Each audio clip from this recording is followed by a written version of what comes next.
Halo guys. Hi vlog, welcome to my guys. Shut down. Pasti kamu belum pernah ke Korea Utara kan? Dasar kampungan. Biar ke kampungan-kampungan amat guys. Dalam video kali ini, saya akan kasih tahu informasi tentang negara tersebut yang katanya mempunyai presiden juga loh. Bang, gimana sih ini ya? Terkenal dengan nuklirnya, membuat Korea Utara seringkali dianggap ancaman menakutkan bagi Amerika Serikat. Berbeda dengan negara tetangga, yaitu Korea Selatan, yang lebih terbuka dengan negara lain. Hingga kini, Korea Selatan pun memiliki hubungan yang gak harmonis dengan negara yang dipimpin oleh Kim Jong-un ini. Korea Utara memang punya pendirian keras sebagai sebuah negara. Selain gak mau diintervensi atau bergantung terhadap negara lain, Korea Utara yang sebelumnya memiliki paham komunis ini dianggap sangat misterius dan seringkali membuat gemas berbagai negara. Dan lagi, Amerika Serikat selalu jadi yang pertama merasa kesal terhadap sepak terjang negara nuklir itu. Berikut fakta-fakta mencengangkan tentang negara Korea Utara.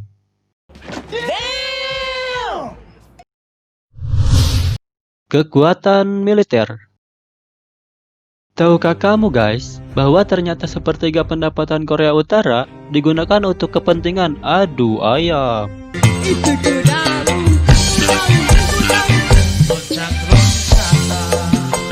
Astagfirullahaladzim.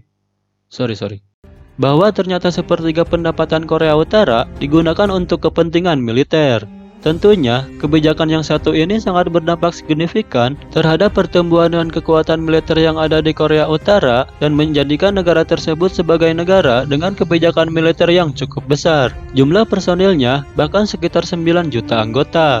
Dengan jumlah yang fantastis tersebut, tidak heran bahwa Korea Utara masuk ke dalam salah satu negara dengan militer yang cukup kuat. Jika kita mengatakan bahwa Korea Utara cukup kuat berdasarkan jumlah personil aktifnya, maka tidak cukup sampai di situ.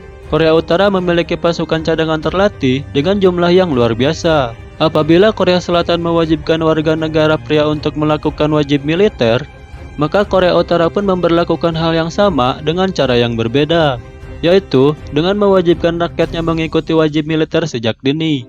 Bahkan, kaum wanita diwajibkan untuk mengikuti pelatihan dalam wajib militer hingga usia 23 tahun.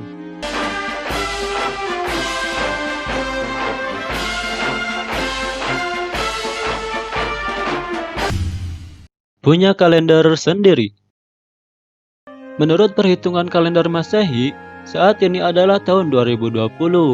Namun, Korea Utara memiliki perhitungan sendiri. Menurut rezim Pyongyang, sekarang masih tahun 109. Pendangkalan Korut dihitung sejak kelahiran sang pendiri negara Kim Il-sung pada tahun 1912. Kim Il-sung adalah ayah Kim Jong-il sekaligus kakek dari penguasa saat ini yaitu Kim Jong-un. Pembedaan dari kalender Gregorian yang lebih awam itu baru ditetapkan pada 9 September 1997. Tak bebas mengakses internet. Internet sekarang ini sudah berisi jutaan domain, tapi hanya ada 28 situs web yang boleh diakses oleh warga Korea Utara. Berbeda jauh dengan negara lain yang dapat mengakses situs website sebanyak-banyaknya, di Korea Utara hanya ada 28 situs website yang boleh diakses. Di antara 28 situs website itu, gak ada satupun situs hiburan seperti berikut.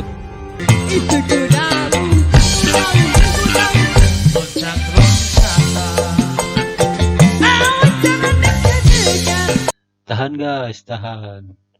Fokus lagi, oke? Website yang dapat diakses antara lain pendidikan, perawatan untuk lansia, sampai tutorial untuk memasak.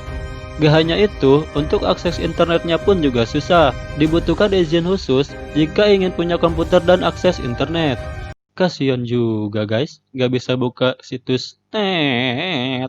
Apalagi subscribe channel ini. Sudahlah. Jumlah penduduk Korea Utara sekitar 25 juta, tapi hanya beberapa ribuan orang saja yang menggunakan internet di rumah. Gaya rambut. Pemerintah Korea Utara mengatur kehidupan warganya dengan ketat, bahkan sampai urusan cukur rambut.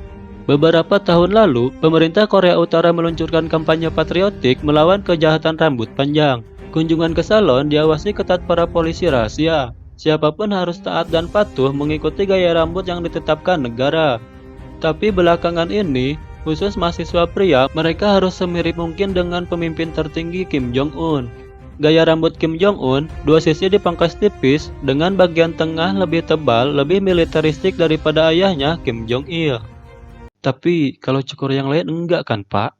Kebayang kalau cukur bulu hidung harus dikawal polisi, guys? Desa propaganda. Tak jauh dari zona demilitarisasi, perbatasan antara Korea Utara dan Selatan, ada sebuah kota kecil yang tampak menyenangkan. Dari jauh, kota itu punya fasilitas lengkap seperti sekolah, rumah sakit, dan toko-toko di antara rumah-rumah dari beton yang kokoh. Tapi, tidak ada seorang pun yang tinggal di sana. Area yang oleh pihak Korea Utara disebut Desa Perdamaian itu berselimut misteri. Sejumlah laporan menduga bahwa desa itu hanya untuk pamer kepada Korea Selatan tentang betapa hebatnya kehidupan di Korea Utara, dan dunia menyebutnya dengan desa propaganda. Terbaik memang negara yang satu ini. Supporter bola sewaan. Mendapatkan cuti bukanlah hal yang mudah di Korea Utara. Untuk keperluan liburan saja rasanya tidak mungkin. Apalagi kalau hanya untuk cukur bulu hidung, guys. Bahkan untuk keluar dari negara tersebut membutuhkan proses pemeriksaan yang ketat. Tak semua orang bisa pergi ke luar negeri. Jadi cukup mengherankan melihat ribuan warga Korea Utara hadir mendukung kesebelasan mereka dalam Piala Dunia 2010 di Afrika Selatan. Seperti diduga, ada penjelasan tertentu untuk itu. Ada laporan bahwa para pendukung itu sebenarnya adalah orang-orang sewaan. Warga Cina yang dibayar oleh Korea Utara agar tampil sepatriotik mungkin dalam laga Piala Dunia.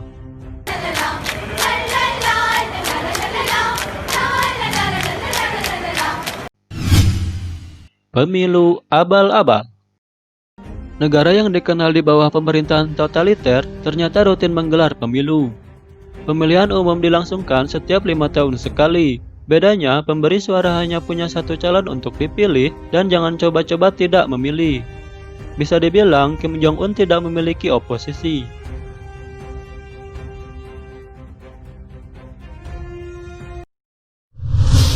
Vonis untuk 3 generasi. Sistem hukum di Korea Utara menerapkan hukuman pada 3 generasi, dengan artian bukan hanya mereka yang melanggar aturan. Jika seorang melanggar hukum dan divonis penjara, maka seluruh kerabat terkait bisa mengalami nasib serupa. Menurut pandangan penguasa Pyongyang, jika ada orang yang melanggar hukum terutama tahanan politik, maka seluruh keluarga termasuk kakek nenek, orang tua, dan anak-anak orang itu bakal ditahan atau dikirim ke kamp kerja paksa. Aturan hukum 3 generasi itu dimulai oleh Kim Il-sung pada tahun 1950-an. Lantas harus muda dan cantik. Berbeda dengan negara umumnya, polisi lalu lintas wanita di Korea Utara dianggap sebagai pekerjaan yang bergengsi. Karena nggak semua orang bisa diterima. Para wanita Korea Utara yang ingin bekerja sebagai polantas, syarat utamanya harus cantik, memiliki tubuh langsing, muda, dan tentunya tidak kurapan dong.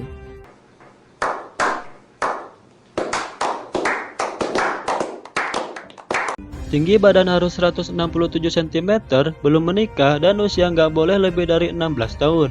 Dan gak hanya itu, para polisi lalu lintas itu dipilih oleh Kim Jong-un.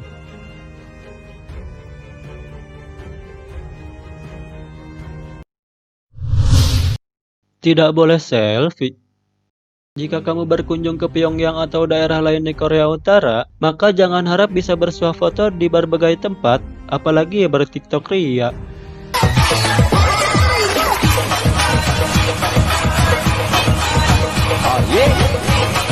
Karena jika kamu ketahuan mengambil foto tanpa izin dari pihak bersangkutan, maka kamu akan dijatuhi hukuman berat oleh pemerintah Korea Utara.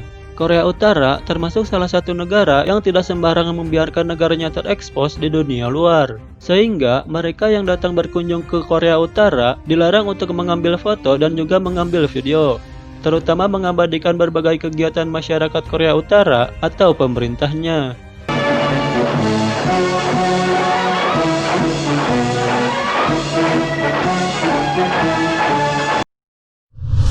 Gimana guys? Apakah kalian tercengang dengan semua itu? Atau mungkin kalian malah ngantuk? By the way, sampai di sini dulu guys.